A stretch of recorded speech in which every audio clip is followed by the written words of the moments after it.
Senti, ti volevo chiedere, più che chiederti un ricordo di Pino Daniele, so che ne avrai tantissimi e potremmo stare qua fino a domani a raccontarli, mi piacerebbe sapere invece cosa ti manca di più di Pino Daniele. Mi manca innanzitutto da un punto di vista umano, perché era come un fratello maggiore. Pino mi ha sempre seguito, abbiamo 10 anni di differenza, quindi lui ha seguito già dai miei primi passi quando iniziavo a suonare in giro per i club a Napoli. E ti racconto una cosa veramente pazzesca che mi successe. Io avevo 20 anni, quindi stiamo parlando di 40 anni fa, e suonavo in giro nei club, facevo questo jazz napoletano che in realtà è quello che faccio, che continuo a fare, questa ricerca nella musica improvvisata, di suonare insomma utilizzando le scale napoletane e fondendole quindi con le scale che si usano nella musica di improvvisazione, nella musica anche afroamericana, che sarebbero le scale del blues, del bebop. E quindi questo jazz napoletano è un modo di improvvisare, di fare musica improvvisata usando anche le scale napoletane. E in realtà con la scala minore napoletana, che si studia in tutti i libri di armonia del mondo, anche nella musica classica, e la scala lidia, che è un po' la scala che usavano i venditori ambulanti, che a Napoli chiamiamo a fronne e limona, il canto a fronne e limona, che è quello lì, non so, dei carrettini ambulanti nei mercati che utilizzavano questa scala, che è molto particolare, molto richiama proprio quel tipo di cultura. E quindi ho sempre fatto questo lavoro di cercare di mettere nella musica di improvvisazione, nel jazz, che è la musica che io amo di più, anche questi umori, queste sfumature, insomma, proprio napoletane. E quindi suonavo in giro nei club, già facevo questo genere un po' contaminato, e lui venne a sapere che c'era questo chitarrista giovane, un talento, che suonava in giro e una sera, mentre suonavo in un club, si presenta da me il suo personal manager, il suo road manager, che si chiamava Bruno Bruno, che è una carissima persona, purtroppo che non c'è più, e io lo ricordo sempre con grande affetto. E Bruno venne da me e mi disse: senti, c'è Pino Daniele che mi si presentò, sono il road manager di Pino Daniele, c'è Pino Daniele che ti vuole conoscere. E dissi: a me veramente io cadi un po' dalle nuvole. Dissi: questo è il numero di telefono di Pino, ha detto se lo chiami. E mi diede, all'epoca non c'erano i telefonini, mi diede il numero di telefono di Formia, dello studio di Pino Daniele, perché Pino all'epoca abitava a Formia. Ok, io dissi grazie,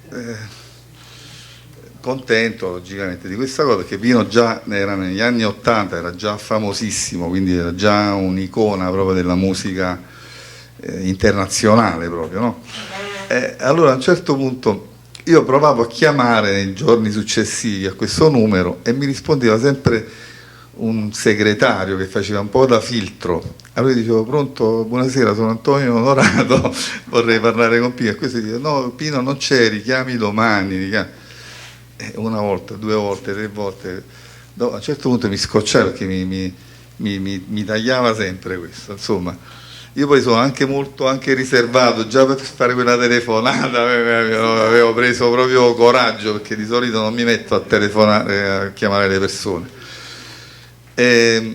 Allora, l'ultima telefonata che faccio mi arrabbiai un po' e dissi: senta, io non sono un fan che voglio rompere le scatole a Pino Daniele, sto chiamando perché il numero mi è stato dato da Bruno Bruno e che è Pino Daniele che voleva parlare con me.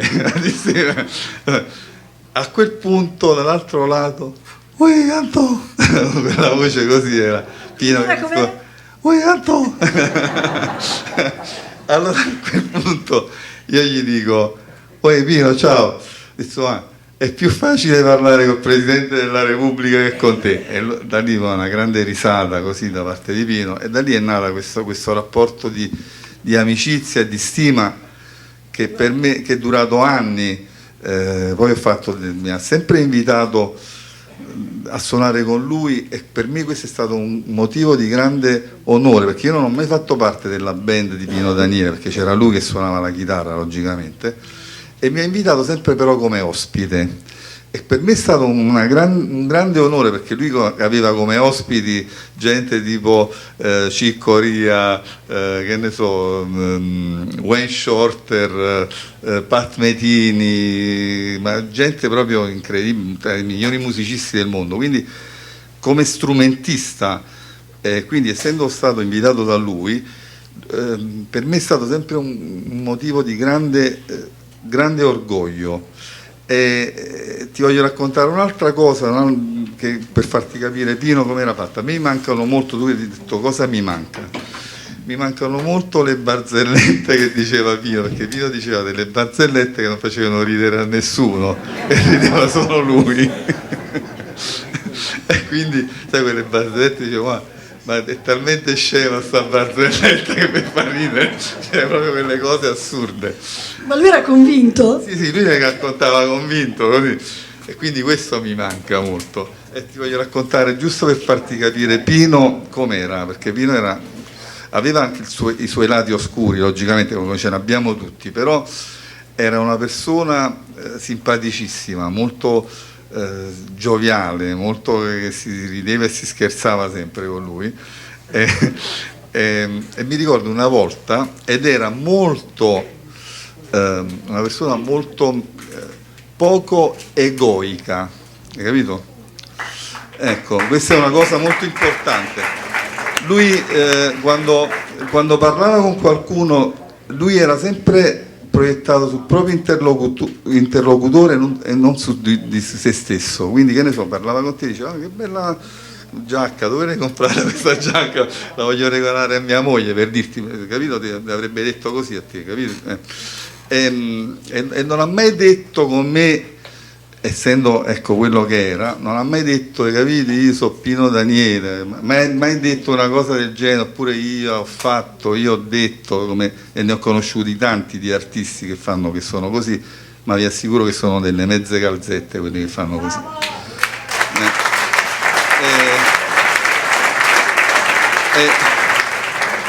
E vi voglio raccontare soltanto questa cosa e poi dopo vi lascio, perché c'è ancora tanta musica da ascoltare.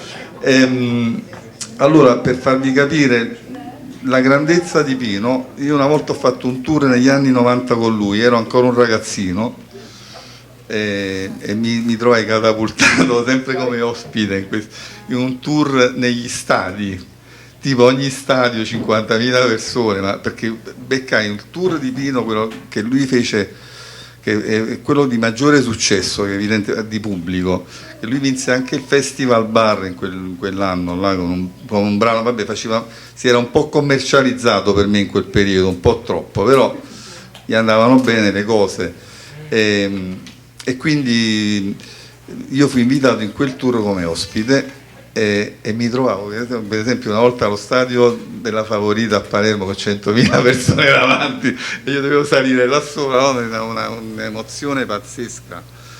E mi ricordo che una volta durante quel tour stavamo in giro a Pescara, in hotel, e stavamo parlando insomma di musica, non mi ricordo del più e del meno, stavamo alla reception di questo hotel. A un certo punto entrano delle persone e come vedono Pino, Pino Daniele, e corrono tutti quanti verso di noi, ci fai un autografo, e lui, sì, venite qua, ve lo faccio a patto che ve lo fa anche questo signore che sta vicino a me, che voi sapete chi è? Questo si chiama Antonio Onorato, questo è un grande musicista, un grande chitarrista. E io rimasi, dissi, guarda questo. E lui disse, vieni qua, Pino Daniele, io sotto Antonio Onorato, scritto. Grazie.